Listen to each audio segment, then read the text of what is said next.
No police. Armed militias are in control. There's violent chaos.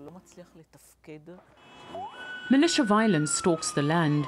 Jihadist groups are growing, strikes threaten to cripple the oil industry, and economic stagnation is everywhere. With all the bad, negative things that there are to say about dictators, they are controlling by force the situation in these divided countries.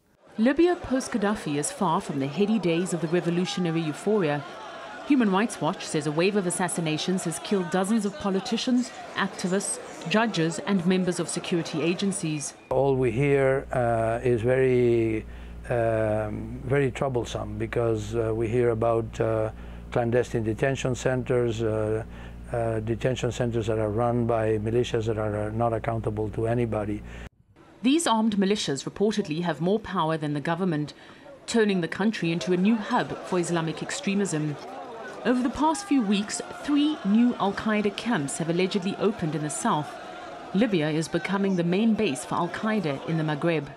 We also know that as a direct result of the Libyan intervention, that the civilian government in Bamako, Mali, was overthrown in the north of the country, and certain Islamists took over, creating a humanitarian disaster, leading to tens of thousands of internally displaced persons, not to mention tens of thousands of refugees fleeing into Mauritania, fleeing into Burkina Faso, basically creating a morass.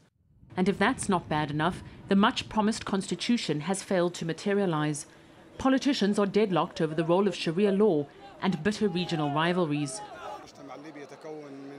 Libyan society consists of Arabs, Berbers and Tebu, so the constitution should represent all segments, and if any group is ignored, then this means exclusion. The Berbers, who make up 10% of the population, are threatening to take up arms against the government. There is a real danger that Libya may break up. You've had a severe problem in Libya with regard to the darker-skinned nationals of the south of the country not being accepted as equal by those who are lighter-skinned in the north. And the deteriorating economic situation isn't helping. Commercial banks are closing their doors in protest against recurrent armed robberies. In a desperate attempt to keep a grip on things, the new government is reportedly using methods that were popular during Gaddafi's time. Libya's transition